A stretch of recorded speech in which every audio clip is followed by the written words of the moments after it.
देखें तो आईटी से जो है वो बाजार को ज़बरदस्त सपोर्ट मिला है और हम देख रहे हैं विप्रो हो इस वक्त 2.25% ऊपर, करीब एचसीएल टेक लगभग 2% ऊपर, और तमाम स्टॉक्स में अगर हम देखें तो टेक महिंद्रा भी यहाँ पर बेहतर यहाँ से संकेत मिलते हुए। ज़रा इस पर एक नज़रिया ले लेते हैं। कपिल, आईटी स्टॉक्स में जब हम देखते हैं कि जब ग्लोबल क्यूज थोड़े नेगेटिव होते हैं तो एक तरह का प्रेशर नज़र आता है और खबरों की वजह से भी कई बार यहाँ पर एक तरह का दबाव नज़र आता है, और इन सब के बीच अब हम देख रहे हैं कि आईटी स्टॉक्स में एक तरह का मोमेंटम बना है।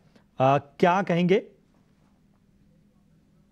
जी बिल्कुल कि अब आज के दिन में जो मार्केट को स्ट्रेंथ मिल रही है वो कहाँ ना कहाँ पे आईटी सेक्टर से ही हमें मिल रही है। और आईटी सेक्टर का जो भी इन्फोसिस के रिजल्ट के बाद में जो भी कुछ एक डैमेज हुआ था वो डैमेज काफी हद तक रिपेयर हो गया है। और जो हमने पहले एक mid cap and small cap में जो मोमेंटम हमने देख रहे थे तो वो फिर से एक मोमेंट में आना स्टार्ट हो गया है। तो इसका स्ट्रक्चर साइडवेज में है। और मैं आपको एक थोड़ा सा ब्रॉडर पर्सपेक्टिव में बताता हूँ कि इसका 1 ईयर के जो हमने टाइम फ्रेम के एनालिसिस किए हुए हैं तो काफी इंटरेस्टिंग सा ऑब्जर्वेशन बना हुआ है कि इस चार्ट को हमने ऑलमोस्ट 20 साल का चार्ट हमने एनालिसिस किया हुआ है और एक रिदम हमने देखी हुई है कि जब भी आईटी इंडेक्स आपका गिरता है वो तकरीबन 2 साल के लिए गिरता है। ये सिनेरियो 2008 में भी बना था, 2015 में भी बना हुआ है, और लास्ट ईयर भी हमारा वीक था, और ये वीक हम 4 to 5% on the yearly basis में अभी तक पॉजिटिव में है। लेकिन पिछले 6 महीने का हमें देखना होगा, ये एक बात है। और दूसरी बात, हम प्राइस वाइज के पर्सपेक्टिव से देखते हैं कि 2007 से लेके अभी तक आईटी इंडेक्स में मेजर 7 बार करेक्शन आए हुए हैं, और सात में से 6 बार के जो मेजर करेक्शन में थे वो 35% के ही आए हुए हैं। तो अभी वो 35 का करेक्शन का पैच पूरा हो गया है। तो मेरे ध्यान ये बनता है कि आईटी फिलहाल 3-4 महीनों का कुछ पेन हो सकता है, या फिर 2023 थोड़ा सा पेनफुल हो सकता है। लेकिन अगर ये पेन हम झेल लेते हैं और उस पेन में जो हमें अच्छे प्राइसेस मिलते हैं और इस स्टॉक और आईटी सेक्टर को हम अक्यूमुलेट कर पाते हैं तो आने वाले 2 साल है जो 2024 का होगा, 2025 का होगा, वो आईटी सेक्टर का होगा। तो टेम्पररी एक पेन हो सकता है, और बायो डिक्लाइंस के ब्रॉडर वे में मैं एक स्ट्रेटेजी लेके चल रहा हूँ, और उसके बाद में 2 ईयर का एक बाय एंड होल्ड का व्यू वहां पे बनेगा। एंड स्टॉक स्पेसिफिकली हाँ, अभी टेक महिंद्रा और कोफोर जैसे हमने रेकमेंड किए हुए थे, तो शॉर्ट टर्म में भी ये स्टॉक अच्छे लग रहे हैं।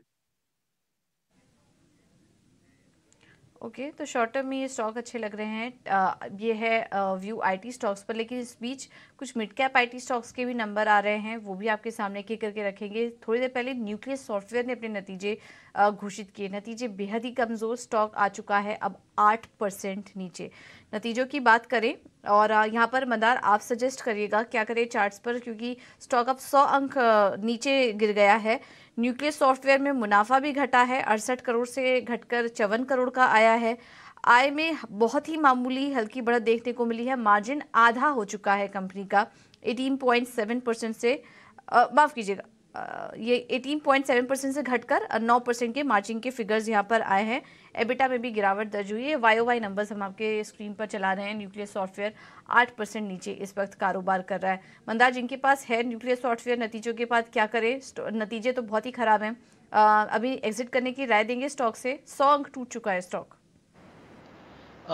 पूजा जी, आपने सही कहा कि करंट लेवल्स पे इस स्टॉक में तो रेजिस्टेंस है ही, यानी बिकवाली तो क्लियर कट इस स्टॉक में दिख रही है। आज की बात ही नहीं, लेकिन ये जो करंट पूरा ये जो लेवल है 1150 से लेके 1250 वाला, इस स्टॉक में पिछले 2 महीने से बार बार ये ऊपर चलने की कोशिश कर रहा था, लेकिन वहां पे बिकवाली आ जाती थी।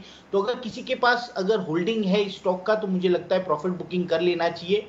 अगर ऊपर के लेवल्स पे खरीदा है तो भी एग्जिट करना चाहिए, क्योंकि करंट लेवल्स पे बिकवाली है। तो एक बार वो रेजिस्टेंस बैंड ऊपर की तरफ ब्रेक हो जाता है तो उसके बाद हम फ्रेश पोजीशन बना सकते हैं, या फिर करेक्शन में जब वो स्टॉक सपोर्ट लेवल पे आ जाता है तो वहां पे हम पोजीशन बना सकते हैं। तो इसलिए एग्जिट की तो राय पक्की रहेगी इस स्टॉक में। और लेवल्स की अगर बात करते हैं तो 1200 1250 ये ऊपर की तरफ रेजिस्टेंस बनता है, और नीचे की तरफ 1000 रुपीज का एक सपोर्ट है इस स्टॉक में। तो 1000 का लेवल अगर ये ब्रेक कर देता है नीचे की तरफ तो इसमें जो बिकवाली है वो 750 700 तक इस स्टॉक को नीचे ला सकती है अगले कुछ महीनों में। तो मुझे लगता है कि फिलहाल रेजिस्टेंस है और सेलिंग प्रेशर तो क्लियर दिख रहा है, तो एग्जिट किया तो बेहतर होगा।